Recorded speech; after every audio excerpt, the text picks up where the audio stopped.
જય શ્રી કૃષ્ણ હોય. તો આજે તમે મને પહેલી વાર મારી ચેનલ પર જોઈ રહ્યા છો અને આજે હું તમને એ જણાવીશ કે પુષ્ટિ માર્ગ એટલે શું. જે લોકો મને જોઈ રહ્યા છે તેમાંથી ઘણા બધાને પુષ્ટિ માર્ગ શબ્દનો અર્થ ખબર હશે, પુષ્ટિ માર્ગ કોને કહેવાય તે ખબર હશે, તેમાં કઈ રીતથી સેવા થાય તેનો પણ ખ્યાલ હશે. પરંતુ ઘણા બધા એવા લોકો છે કે જેને પુષ્ટિ માર્ગ એટલે શું એ ખ્યાલ નથી અને તેમાં કયા ભાવથી સેવા થાય છે, પુષ્ટિ માર્ગ કોને કહેવાય એ પણ ખ્યાલ નથી. તો હું તમને અહીંયા સૌથી પહેલાં તો પુષ્ટિ માર્ગ એટલે શું તે જણાવીશ. તો હવે જે શબ્દ છે પુષ્ટિ માર્ગ, તે શબ્દને અલગ પાડીએ તો પુષ્ટિ અને માર્ગ, માર્ગનો અર્થ આપણને ખબર છે, પરંતુ પુષ્ટિનો અર્થ, સર્વસામાન્ય અર્થ હું તમને કહું તો પુષ્ટિનો સર્વસામાન્ય અર્થ થાય પોષણ કરવું તે. તો હવે જો આધ્યાત્મિક રીતે પુષ્ટિનો અર્થ સમજીએ તો આધ્યાત્મિક રીતથી કહી શકાય કે પુષ્ટિ એટલે અનુગ્રહ કે કૃપા, ભગવાનની જે કૃપા છે તેને પુષ્ટિ કહેવાય. હવે જો આપણે શબ્દને જોડી દઈએ તો પુષ્ટિ માર્ગ એટલે ભગવત કૃપા પ્રાપ્ત કરવાનો માર્ગ. હવે એ કૃપા જે છે, ભગવાનની કૃપા છે, તે અહીંયા પુષ્ટિ માર્ગમાં આપણા સર્વેશ્વર, આપણા ઠાકોરજી શ્રીનાથજીની કૃપા પ્રાપ્ત કરવી અને એ કઈ રીતથી કરવી, કયા સેવા ભાવથી કરવી, તે સર્વે માહિતી આપણને શ્રીમદ વલ્લભાચાર્યજીએ બતાવેલી છે.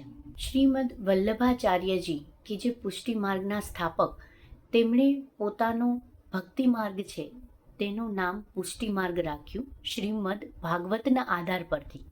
કેમ કે શ્રીમદ ભાગવતમાં સુખદેવજીએ પુષ્ટિ અર્થાત પોષણનો અર્થ ભગવત અનુગ્રહ કે કૃપા એવો કર્યો છે. તો અહીં આપણે સમજી શકીએ કે ભગવત અનુગ્રહ કે કૃપા એ જ પુષ્ટિ છે. પુષ્ટિ માર્ગ જે છે તે પ્રેમ પ્રધાન ભક્તિ માર્ગ છે અને પુષ્ટિ માર્ગને સેવા માર્ગ પણ કહેવામાં આવે છે.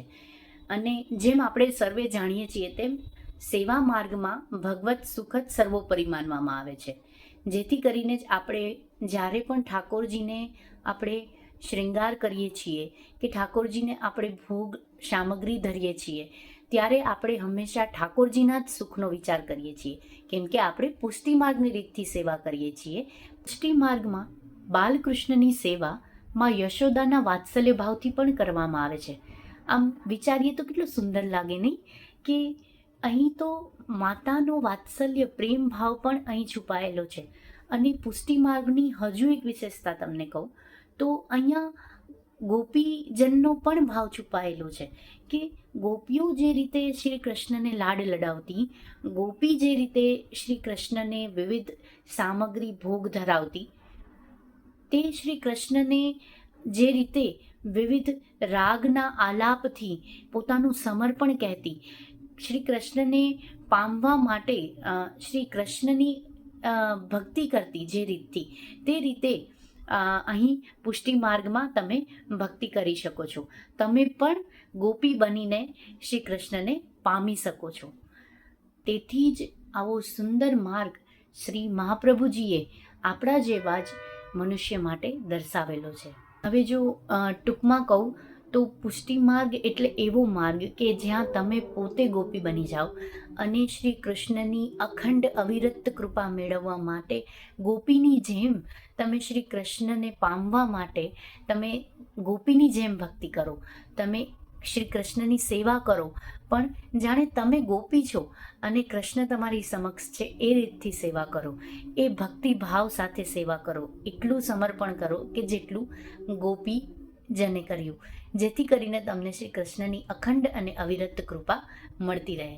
આજના વિડીયોમાં આપણે પુષ્ટિ માર્ગ શબ્દનો અર્થ સમજ્યા અને આવા જ પુષ્ટિ માર્ગીય વિડીયોઝ જોવા માટે અને સેવાક્રમના વિડીયોઝ જોવા માટે મારી ચેનલને સબસ્ક્રાઈબ કરી દો અને કમેન્ટમાં મને જણાવો કે તમને આ વિડીયો કેવો લાગ્યો.